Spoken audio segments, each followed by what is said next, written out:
Yo guys, what is going on and welcome back to another FIFA Flow podcast episode today, guys. We got season 3 episode 19 of the podcast, guys. Today, of course, we got the Champions League and we're going to talk a bit about the Europa League as well. I didn't really watch any of the Europa League games. We're just going to look at it statistically, but I did watch a few of the highlights in the games of the champions.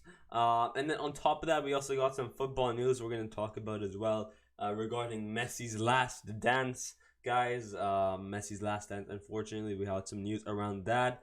And just some news regarding Madrid, Barcelona, Paris Saint-Germain, and in the Premier League as well. And then giving our thoughts on some of the of these players and just giving our opinions and giving you guys the football news like usual, the usual podcast. As usual, before we get into the podcast, make sure you hit that subscribe button. Make sure you also go check out the FIFA Flow podcast website, guys. Everything is on here. You guys can watch the podcast. You click and listen now, and it goes straight to the podcast. This is the one. This is our last podcast. This Monday we had one. This is that one. So you can watch. You can click on it, and it goes directly to the YouTube to see the podcast. You can see when a podcast will be posted. So over here, if you click on it, there's going to be some description on it as well. Not this one, unfortunately, for today, but it's still going to be there of when the podcast will be posted. So make sure you guys could just go check it out. Go check it out. A lot more is going to be from here on out. Thank you so much for the support. And as I say, from here on out, the podcast is only going to go upwards. Hopefully soon we'll have merchandise we can sell. Maybe you guys can come on the podcast. Maybe we do it live on the website, and you guys can type live and we can all talk together about a certain topic. So from here on out, it's only going to go up. So yeah, make sure you have this saved somewhere. You have access to it because most of the stuff is going to be on here. If there's a podcast soon, like if the next podcast will probably be on Monday, then it will say on here. If it's not on Monday, it'll be on a different day. So make sure, if you want to know when a podcast will be posted, make sure you go onto the website and you check.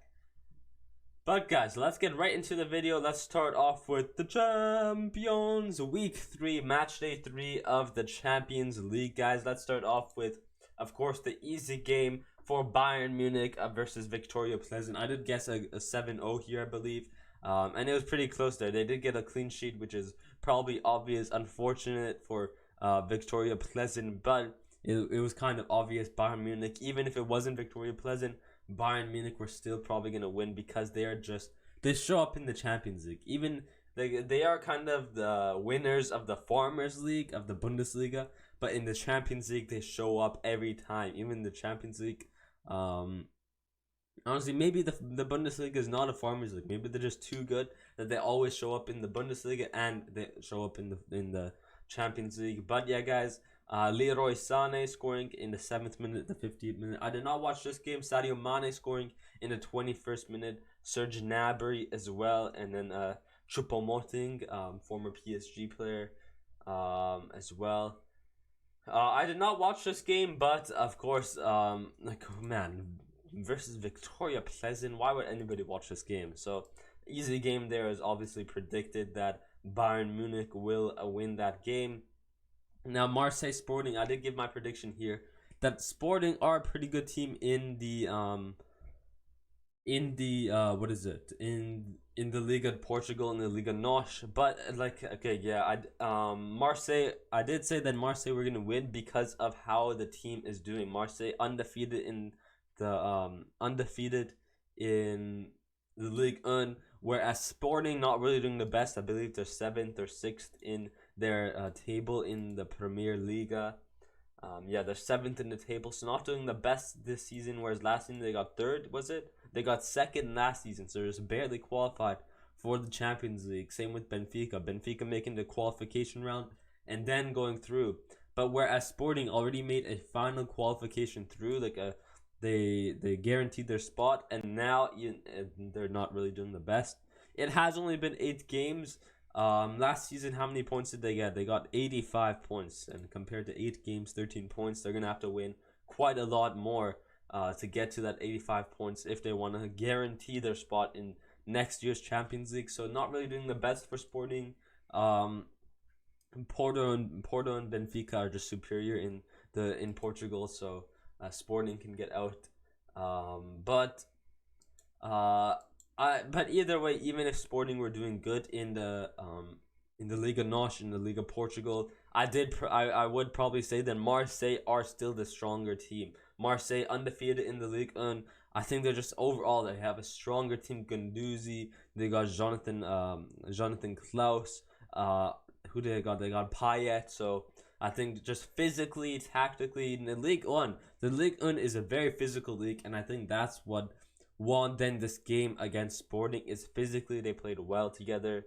As I said, undefeated. They're doing well. Their tactics are working out, and that came together to beat Sporting 4-1 in the Champions League. So that was that. Porto versus Leverkusen, where Porto did win as well. I did guess it would be like about a 2-1. I thought it would be a close one here. As I just mentioned, Porto and Benfica, the stronger teams out of the three. Porto, Benfica, and out of the three teams, the three Liga NOS teams in the Champions League, Porto and Benfica are the stronger teams. And it looks like it did work out for them. Porto beating Leverkusen 2-0 here. I did not watch this game, but statistically, possession-wise, we can see Leverkusen had more possession on the ball. Shots in total looked like Porto. Shots on target looked like it went to Leverkusen. I do think that, like, yeah, even, like, I did mention that, Bayern are just too good that they win the Bundesliga. It's not a farmers league. They're just too good in that league. So I did mention, like, maybe it's not a farmers league, but you can also say some way you can also say it's a farmers league, because I feel like not all the teams are the strongest. Like, I feel like if you compare the bottom 10 of the Bundesliga compared to the bottom 10 of the League One, the bottom 10 of the Bundesliga is going to be easier than the bottom 10 of the League One, which makes the Bundesliga an easier more farmers league. You get what I mean?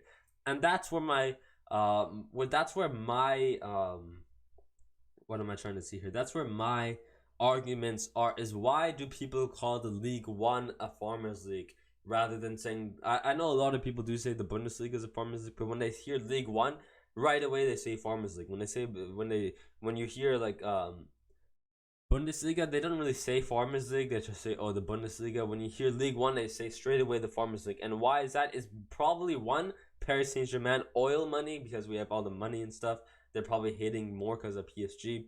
Two, my argument is the same thing. I just compared Bundesliga and League One. Is it the bottom teams? If you take the bottom 10 teams of the League One and the bottom 10 teams of the Premier League, which bottom 10 is worse? And whichever one is worse, are you calling it worse because if it's worse, are you calling that one with the bottom 10 being the worst, are you calling that one the League One? So is League One's bottom 10 worse than Premier League's bottom 10? Is that why it's the Farmers League? Or is it because, I don't know, because we can also say it like this.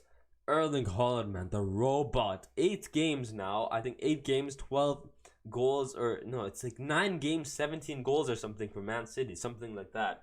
Now 12. What am I saying? 17 goals or something like that. Erling Haaland for Man City in all leagues and all competitions for Man City.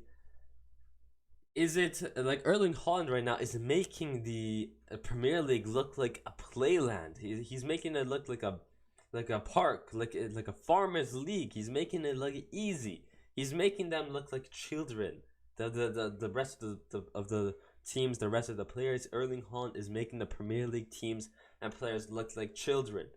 So maybe he's just too good. Maybe you guys have to accept the fact that Paris Saint-Germain are just too good, that we make the rest of the league look like farmers. That's why. If you were to take PSG out of the League One, then you can say, the League One is a competitive league. So you have to admit that, the PSG are just too good. And even if you don't, or even if you do admit that PSG are too good, even if you're agreeing with me right now, I guarantee you're still going to go on and hate on PSG because of the money we have. That doesn't matter, man. We are a club. It doesn't. That's what the point of a club is you get money. You get money from somewhere, and you use that money to get good players, win the Champions League, hopefully, win the league, get good get good rankings in Europe, in the world.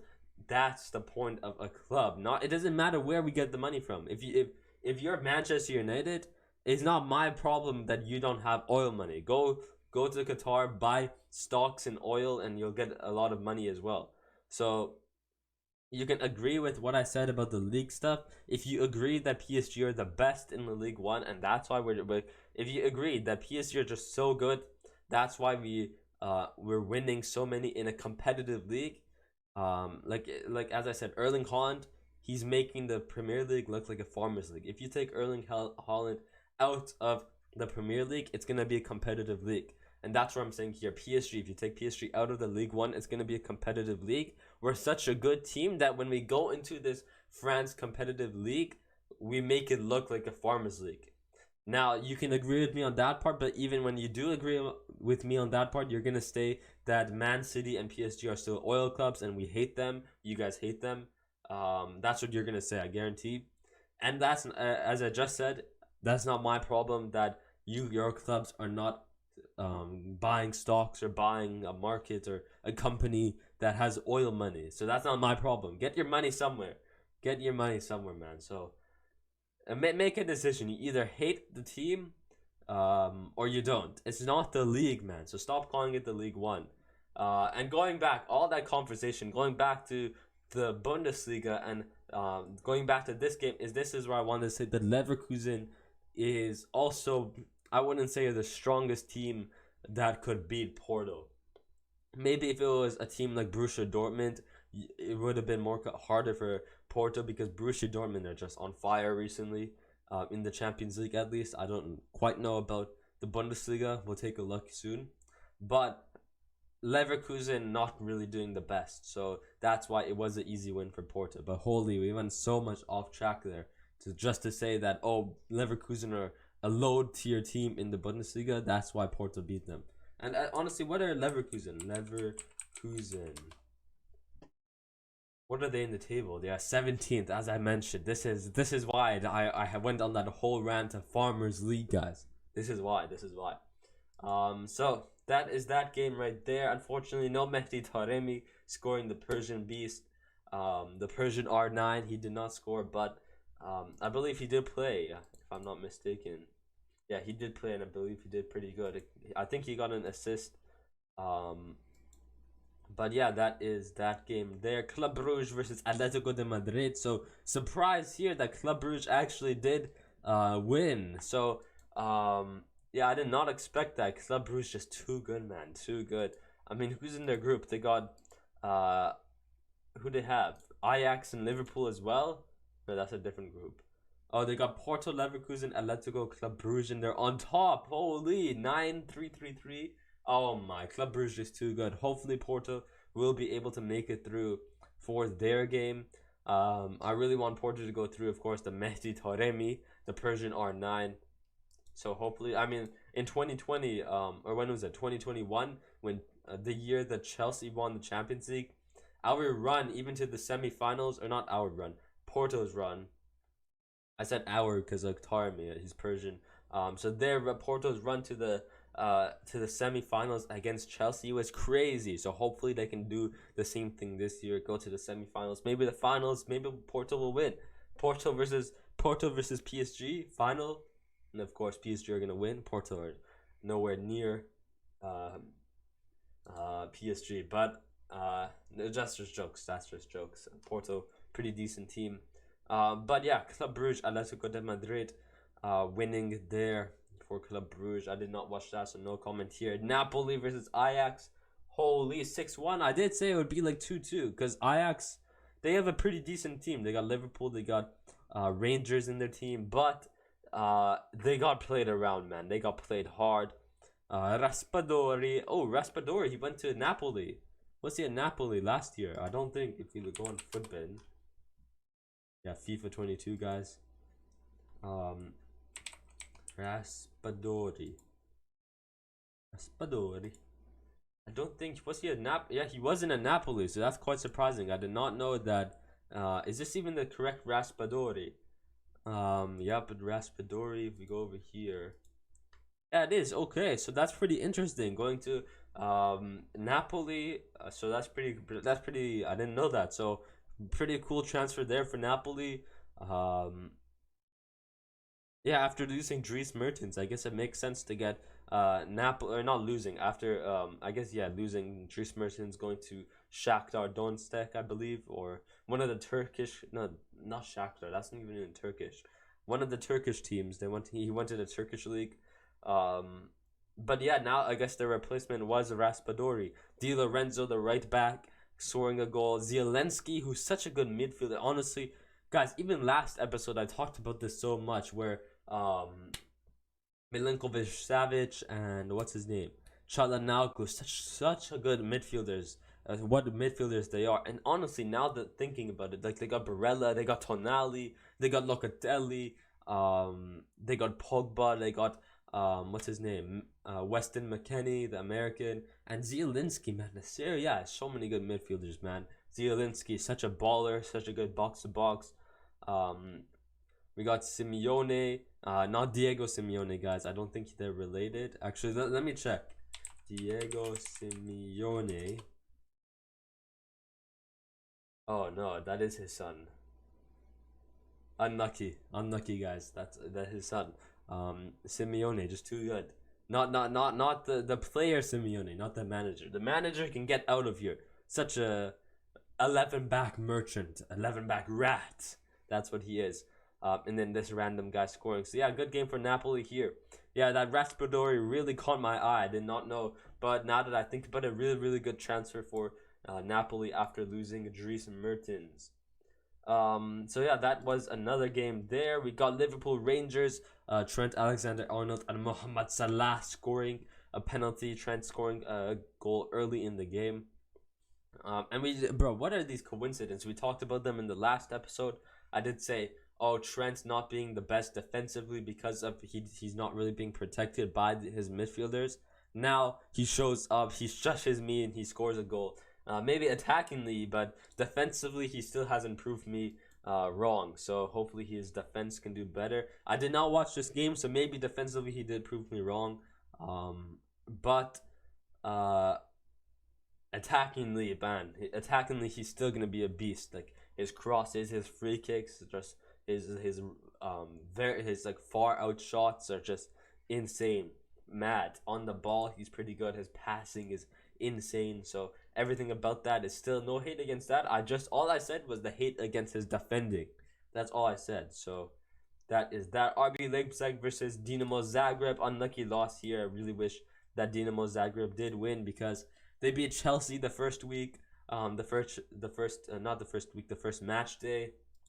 So I wish that they extended that winning streak and went on to be the top of the group and hopefully go through instead of Chelsea or Milan. That would have been hilarious.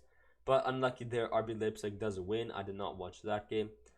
Okay, we'll come back to Inter. Okay, no, let's just go right into Inter Barca, man. Yeah, this was okay. So Çalhanoğlu, as I did say once again, Çalhanoğlu, such a good midfielder. What a goal he scored as well. But Barcelona, guys, Barcelona, the Espanyol team, Camp Nou, the not the Madristas, the Coolers got robbed of a win here. They should have gotten at least at minimum 1 point here. Penalty was clearer than a crystal, man.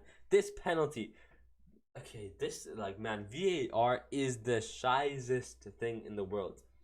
VAR, what's the point of VAR if they're gonna get it wrong anyways? I can see why a ref would get it wrong if they didn't check VAR, but when they check it, the point of VAR is to get the correct decision, and he still gets it wrong. A clear handball, but I believe it was Dumfries who got the handball, and like the penalty was not given, and like they should have gotten a clear penalty, a clear penalty. Pedri's goal offside, unfortunate there. I think Inter Milan did also get a penalty ruled off, but or like it wasn't considered, like they ruled it out.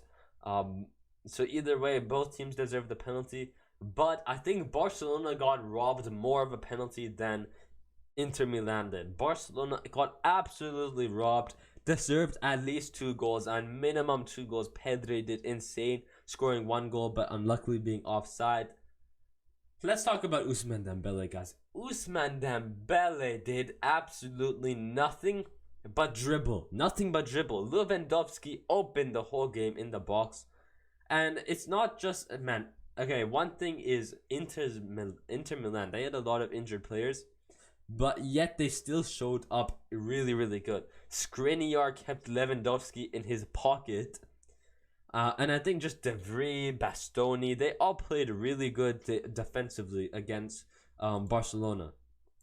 And it's just not, it wasn't just that made Dembele look bad the whole game. It was just Dembele himself as well. Dembele had the time to pass it to Lewandowski, yet he continues to dribble the ball, do a step over, not pass, make a run instead, do a dribble, as I just said. And he takes so long that the Inter's defense comes to him, gets the ball, and makes Dembele look like a fraud, and makes Lewandowski look like, oh, I'm just here for fun. I'm just gonna stand here. I'm just chilling here. No need to give me the ball. You can go miss, get tackled. So Dembele literally had so many opportunities to pass it to Robert Lewandowski, but he didn't. He dribbles the ball and makes Inter's, or he doesn't just, like, it wasn't just Dembele making Inter's defense looking like a beast. They played good anyway. Skriniar was mad crazy, and that's why I want him at Paris Saint-Germain as a PSG fan. This past summer we wanted to buy him 60-70 million. I think now in the winter we're planning to get him for 20 or 30 million euros. So I really want him. He is a captain, he is a leader, he is a beast of a defender, making Lewandowski look like a miniature, look like nothing. He made him look bad out there. So it wasn't just like Inter were on top level. They were high tier playing. They were playing passionate football, even with a lot of injured players. But even with that, Barcelona still had many opportunities to score a goal. 101%, 120%. They had a lot more time to get the ball, get a pass through and score a goal, but they just took too long on that counter attack. Like on the counter attack, they took too long. Rafinha, he was decent, I'd say, but like Xavi says, I think it's somewhere here. Yeah, Xavi is now planning to play. Xavi is now planning on playing Rafinha more in his natural position on the right, and I think the reason is because he played him on the left, not only for I think mainly for the skills and stuff, and to to cut inside and do a finesse into the box. I don't think that's what Rafinha is really.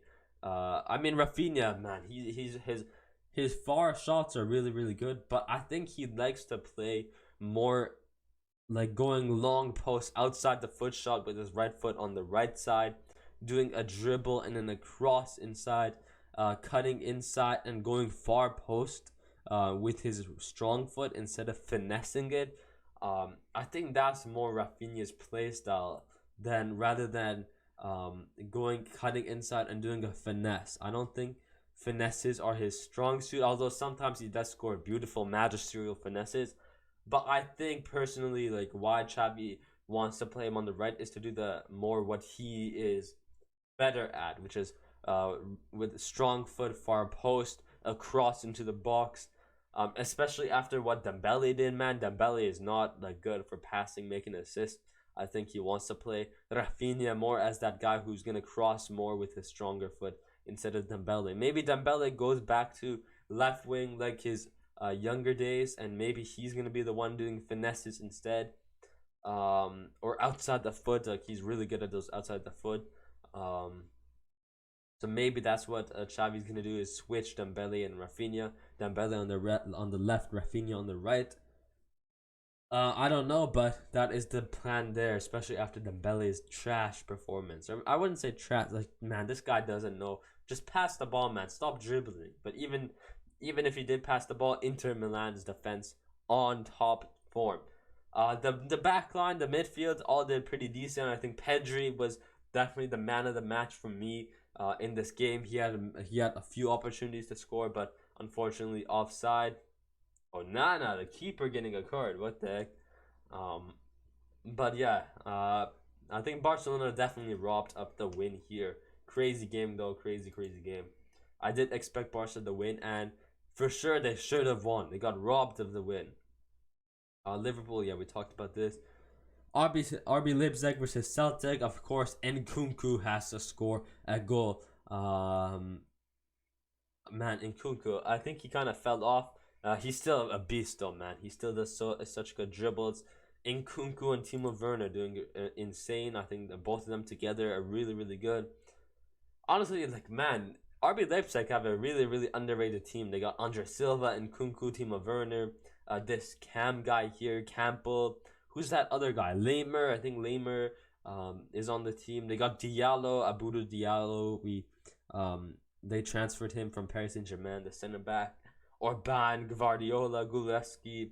Oh yeah, they even this past summer they got David Raum, and Raum, man, he's been doing such good in 2019. Not the best player, but his performance since 2019 has been magisterial, guys. This guy has improved so much, and he's such an elite winger in the Bundesliga. So what a good signing there for RB Leipzig. I did not watch this game, but yeah, Christopher Nkunku and Andre Silva scoring their goals each to win 3-1.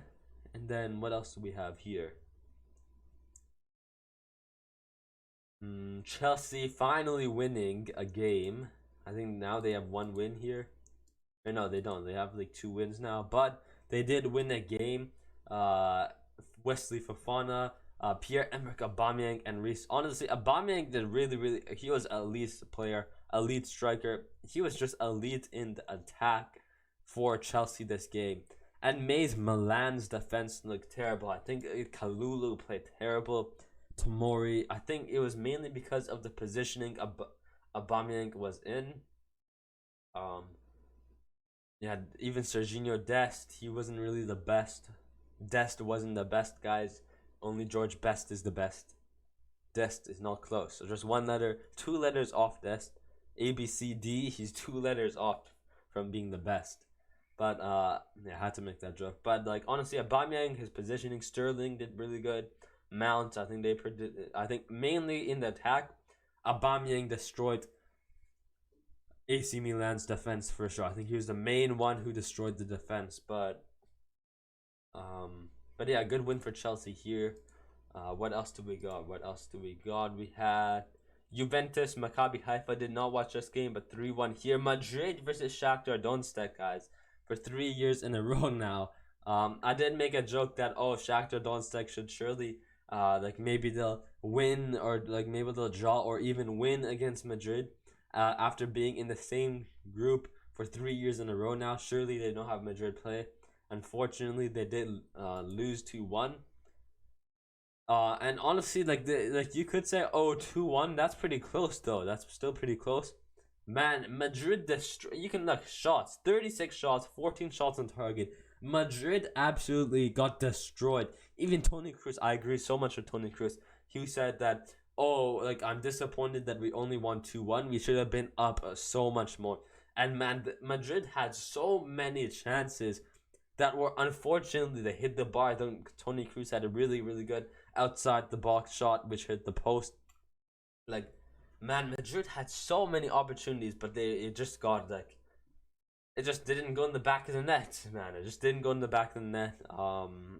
But they still won. But it should have, like as Cruz says, it should have been a higher goal ratio. It should have been a higher goal ratio against Shakhtar Donetsk. But that is Madrid still getting their victory there. Sevilla also losing to Borussia Dortmund. I did say this as well. Rafael Guerrero, Jude Bellingham, man. I did say Jude Bellingham scoring in the 41st minute. Karim Adeyemi also scoring a banger goal. Danny Arians will love that. The FIFA YouTuber / streamer, the FIFA content creator will love Karim Adeyemi scoring. And then Julian Brandt scoring open in the box and near the penalty, gets a header in the 75th minute as well to win 4-1 there for Borussia Dortmund. There, nothing much to say. I know Borussia Dortmund kind of fell off. I mean, what are they? How are they doing in the Bundesliga? Oh, nice. We love to see it. Borussia Dortmund in the Bundesliga, 4th place, so not bad. They're not doing bad, but I wouldn't say they're doing bad, but I feel like recently in the Champions League they haven't been getting to the They haven't been really getting to the quarterfinals, to the semifinals. Maybe in 2021 they did really good with Holland, but like last season they kind of fell off. But this season looks like they are kind of making a comeback. Like, what are they in their group? 2nd in their group. That's kind of obvious with Man City, so that's pretty obvious. But what am I trying to say here? But they still kind of fell off in the Champions League. But they still like this season they're doing really, really good. And then last season maybe it wasn't the best. Maybe in 2021 they did pretty decent with Holland. I think they made it to the semifinals if I'm not mistaken. And I think they also were playing against City as well. And then City went to the quarterfinals with Paris Saint-Germain, where we got knocked out in the semifinals, and then they went to the finals, lost to Chelsea there. So they did make it to the semifinals, Borussia Dortmund and City. This season it looks like Borussia Dortmund doing pretty easy, but I mean they got Sevilla and Copenhagen, man. Sevilla fell off in the Champions League, losing big players like Jules Koundé, like 17th place. They just fell off, man. So they do have a pretty easy group, which makes them look like a stronger team. So maybe that's why. But even with the group, I think in the past years they've been pretty downhill. What am I trying to say here? But they still have really good talented players. Like I said, Adeyemi, Haller, Jude Bellingham, of course, and we'll talk about Jude Bellingham later on in the football news part of the video. But yeah, that is Borussia Dortmund there. I'll leave PSG Benfica for last, but we got Erling Haaland scoring 2 goals, man. Imagine he scored another hat trick, man. That's like 2 back-to-back hat tricks for Man City. Not in the same league and not in the same competition, but for Man City, playing in a game for the club Man City, back-to-back games for Man City, he would have gotten a hat trick.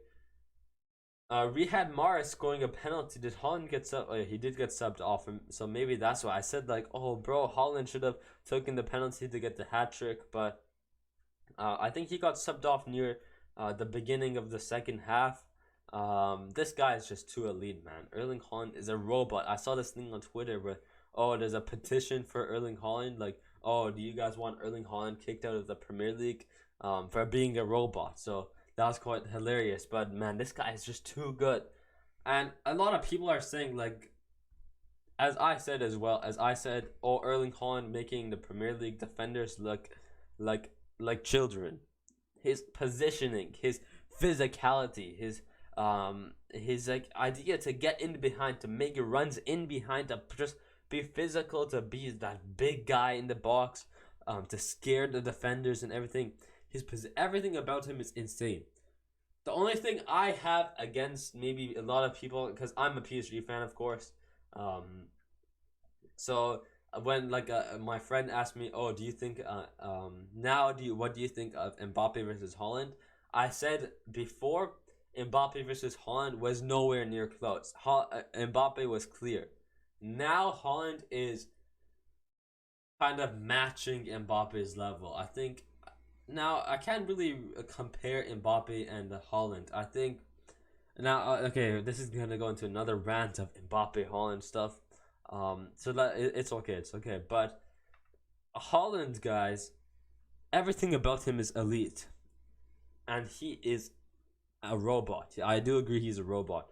The only part I have against him is a lot of people saying, what, is he better than Mbappe? He has more goals and everything. And you can't really say that goals is a statistic. Maybe you could say so.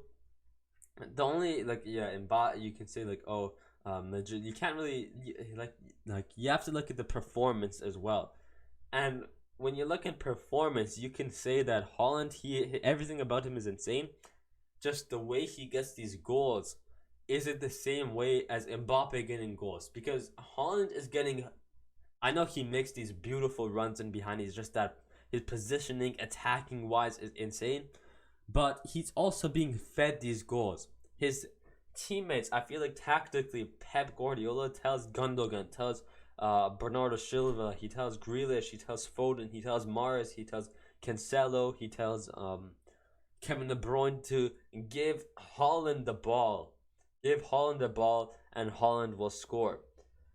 If Pep Guardiola didn't say that, if this didn't happen, if the players didn't assist to Haaland and instead shot the ball themselves and got a goal instead, would people be saying the same thing? Haaland versus Mbappe is Haaland is better than Mbappe. Would people still be saying that? I'd say no, because right now it's because he's scoring these goals. It's because his teammates are passing, are feeding the ball to him because of his attack positioning to get in the box, which is elite level. Don't get me wrong, he's an elite player. But the goals are coming from his teammates feeding him to him. Instead of his teammates taking the shots themselves, they assist it to Haaland, and Haaland is the one who scores it for his teammates. So that's where I say where Haaland is more comparable to Ronaldo, where they are goal scoring machines. They are robots who are in the box scoring goals. They still do some dribbles, they still do some assists, but they're mainly known for scoring goals. Mbappe, on the other hand, the way he gets his goals, he gets assisted as well and stuff, but he mainly dribbles to get the goals. He makes magistral, he does some step overs, he does a fake shot, he does all of that stuff to get his goals. He doesn't just run in behind, get an assist, and scores a goal. And I know a lot of his runs, he's such a fast player, Mbappe. So a lot of the time he's making a run in behind, getting assisted and scoring a goal.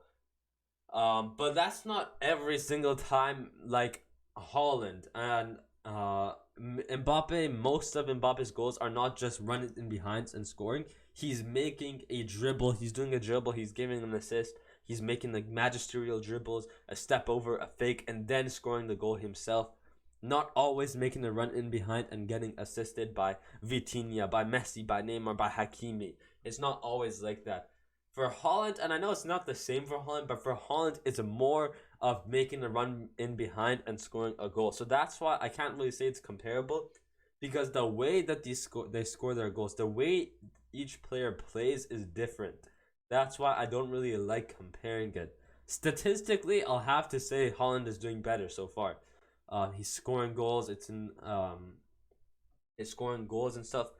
Because positioning is elite, but he's playing different. His team is more obligated. It's like not obligated. That's like, yeah, I think they're more like forced to pass it to Haaland, and Haaland is the robot scoring, the machine, the goal scoring machine who bangs in the back of the net. Whereas Mbappe is kind of that creative one, and that's what I always say with Messi and Ronaldo. Messi is the one who dribbles, passes it to Ronaldo, and Ronaldo is the one who scores it in the back of the net.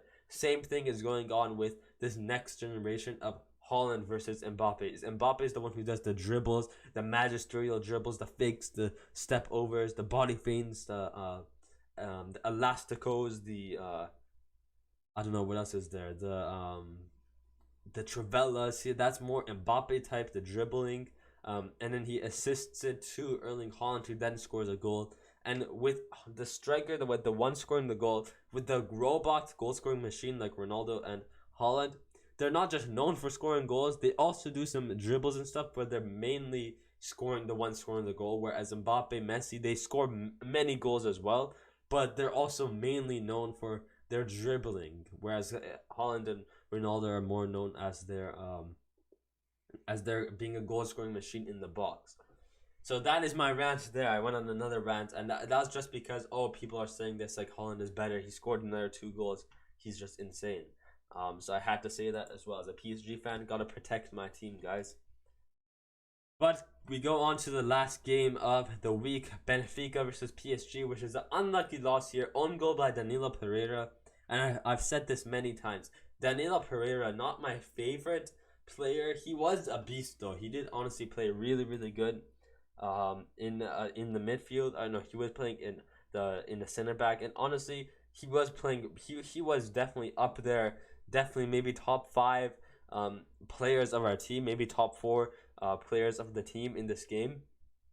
But sometimes, as I said, sometimes when things get difficult, he does tend to lose temper and lose his like kind of lose his momentum, and stuff goes downhill, and such as this own goal. I did not see the own goal.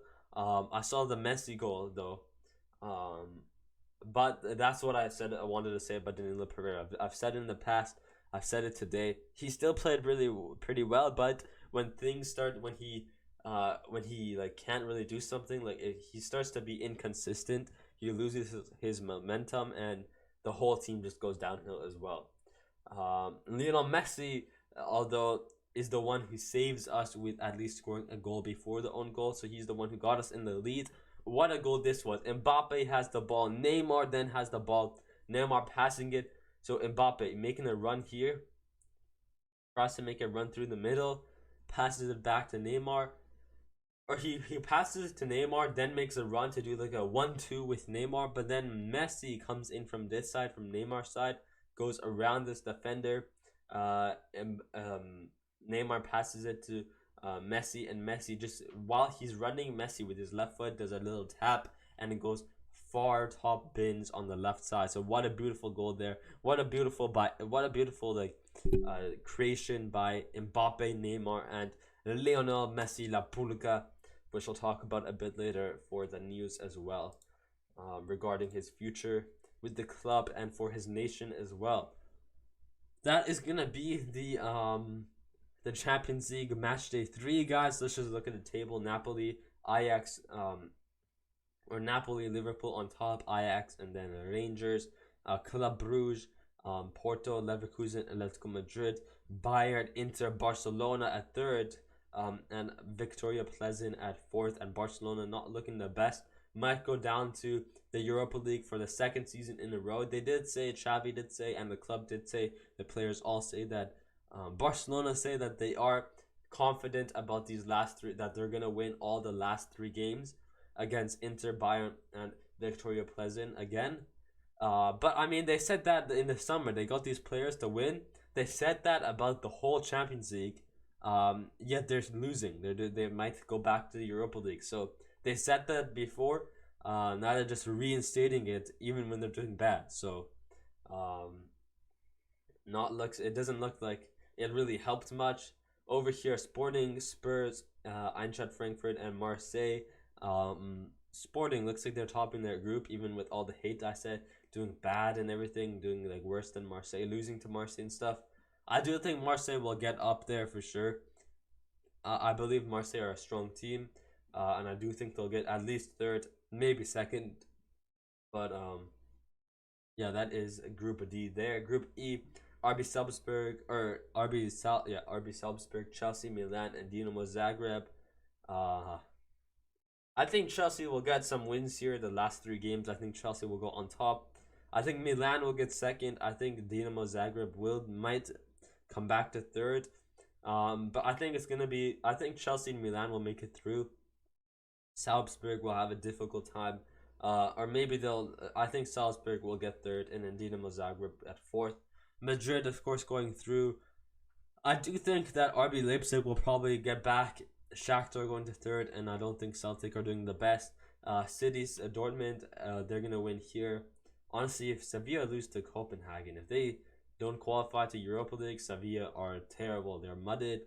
Over here, I think PSG, Benfica are gonna go through unless Juventus pulls a back. They'll probably get another 3 points from Maccabi Haifa. I think every team will. I don't know. Maybe they'll get 3 points against Benfica.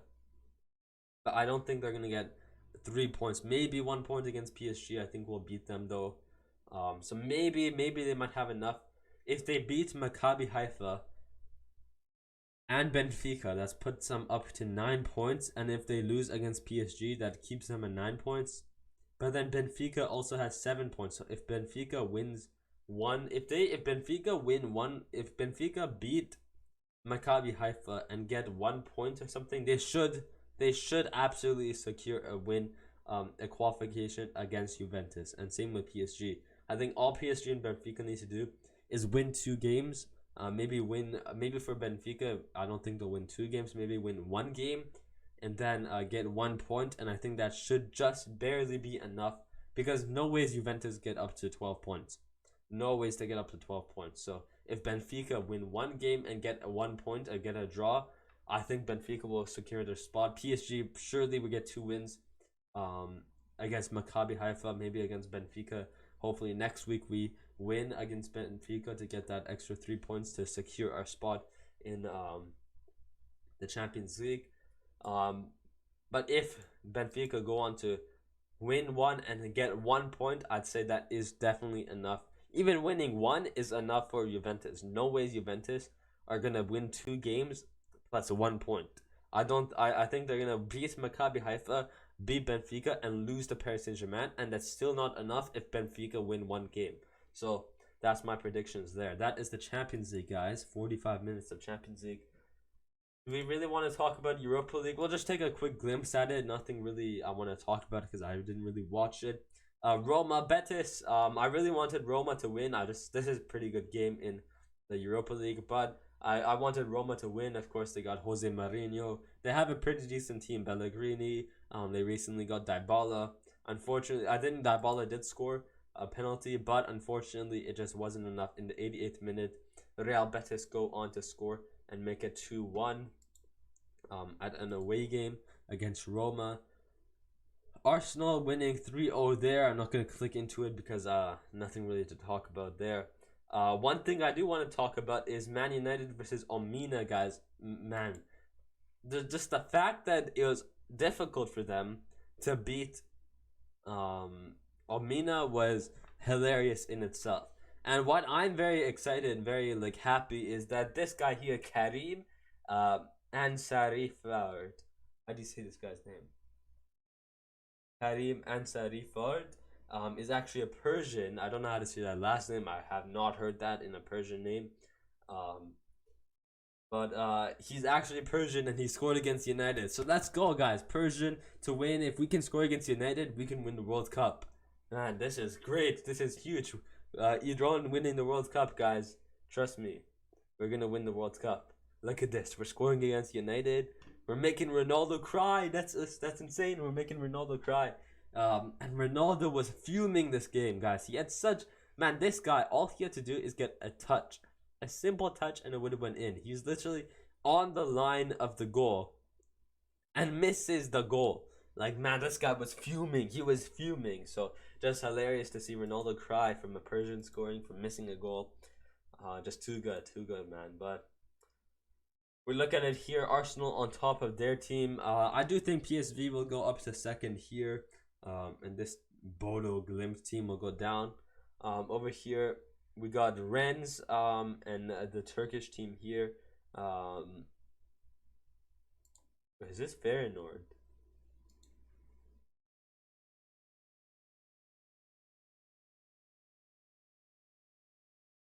Or is that another team? Oh, Galatasaray. That's the team that Mertens went to, not Donetsk, not Shakhtar Donetsk. But going back here, yeah, I think Rens are a good team. I think they'll make it through, but I think these guys are a really, really good team in the Turkish league as well. Real Betis. I think Real Betis will probably go through. I think Roma will go to the playoffs, and then the qualification playoffs.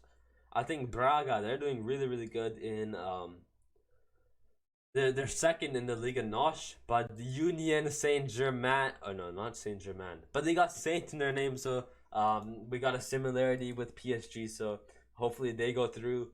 No, I do think that Braga are a pretty good team. I think hopefully they will make it through.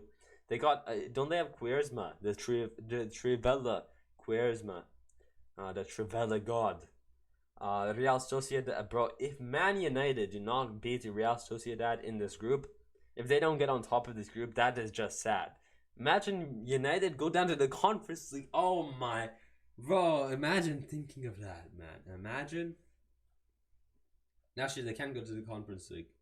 I think if they go to playoffs, even if they lose in playoffs, they don't go down to the Conference League. I think they're just out. Bro, imagine if United with Ronaldo and they're still losing in the Europa League. Oh my, that is just sad. That is sad. Here's Feyenoord. I think, bro, all of them are 4. Okay, no comment here. Maybe Lazio will get first, Feyenoord second. I think it's mainly going to be Feyenoord and Lazio who are going to be in the competition, but I have no clue who these other teams are, these other 2 teams. And it looks like they're putting a challenge and making it 4 across the table. Over here, I think, yeah, this team is a stronger team here. Damn, Nantes not really doing the best. But I think this team here, the Bundesliga team, will make it through. And then over here, damn, Monaco will hopefully make it through. The Turkish team, Trabzonspor, I think they'll make it to second. And this team here will go down. But those are my predictions there. Nothing much to talk about. Guys, we're going to go into the football news part of the video. I literally said this on my last podcast episode. If you guys go back somewhere in the last podcast episode in the football news topic section, I literally called this. I said, if teams fail to sign Jude Bellingham, the 19-year-old, look at the next 19-year-old legend, the next 19-year-old talented player in the Bundesliga, Jamal Musiala. And this guy, I literally called it. I said, if teams like Real Madrid, like Liverpool, if they cannot get Jude Bellingham, they need to start looking at Jamal Musiala. This guy is such a good midfielder. I don't think that Bayern Munich will let go of him pretty easily after the season he's been having this so far. But I think it's still a brilliant option for teams. Jamal Musiala, he has the same skill as Jude Bellingham. I think they're both pretty identical players. So start looking at Jude, and even if Bayern won't let go of him easier, I think he's still gonna be cheaper. He's definitely gonna be cheaper than Jude Bellingham, 100%. So same skill, might be a bit cheaper. Maybe Bayern won't let him go easily, but he's still gonna be, even with not being able to let him leave pretty easily. I think he'll still be cheaper than Jude Bellingham for sure. So I literally called it here. Liverpool need a defensive midfielder, 2 box-to-box midfielders.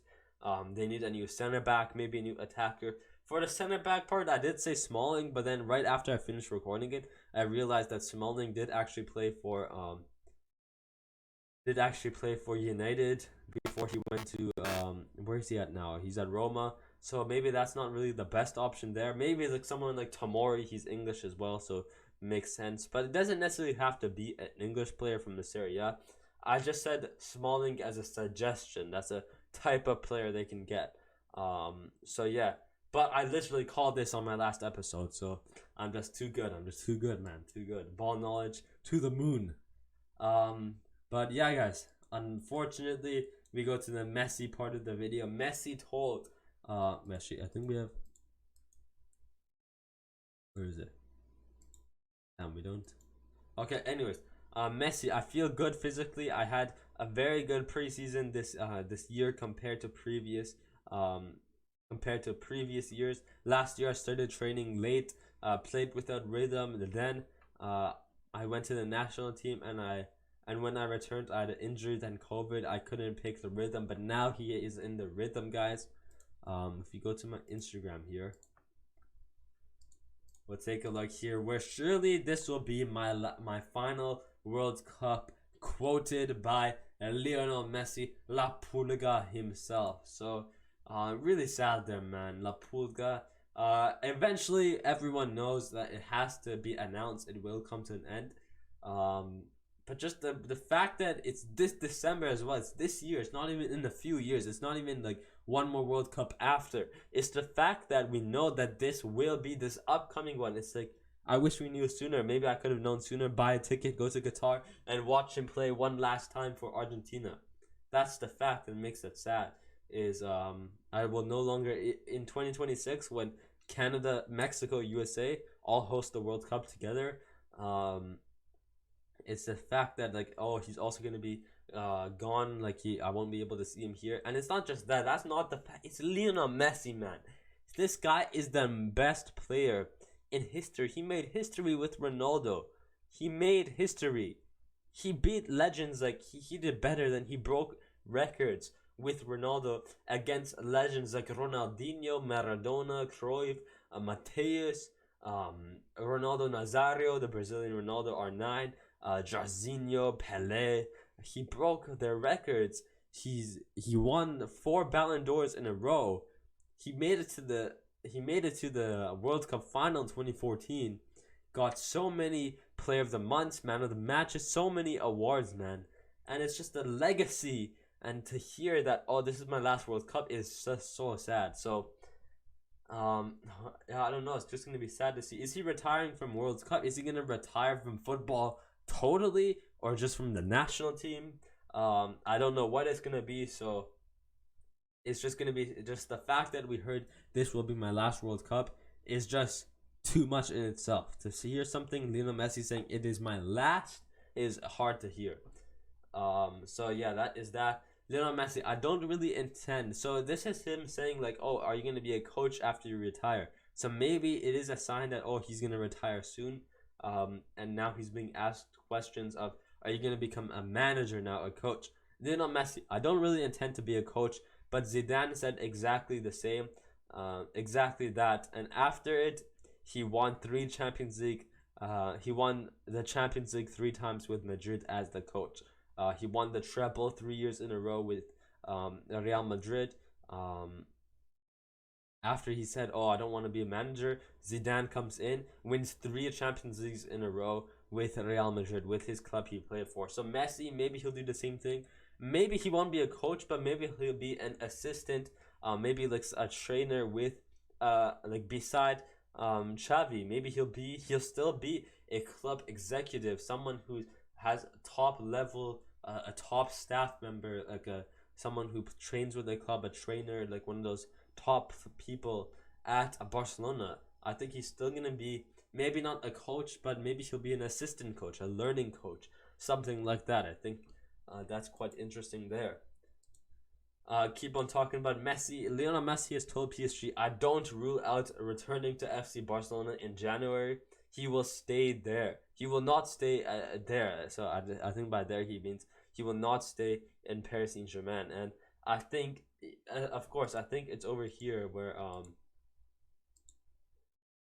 yeah, this will be my, oh yeah, how is it here? This will be my last World Cup for sure. The decision has been made. Oh damn, it's been made. So that is pretty bad. Important to clarify that again, that Messi will not decide his future between Paris Saint-Germain and Barca now or in the next weeks. It will be in 2023. But by the way, like the way that he talks to the news, it sounds like he wants to go back to Barcelona instead.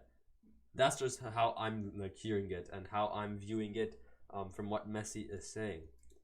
So yeah, let's go on to the other news other than Messi. When Benzema wins Ballon d'Or, his contract will be renewed automatically for 1 more year. That's a clause in his contract.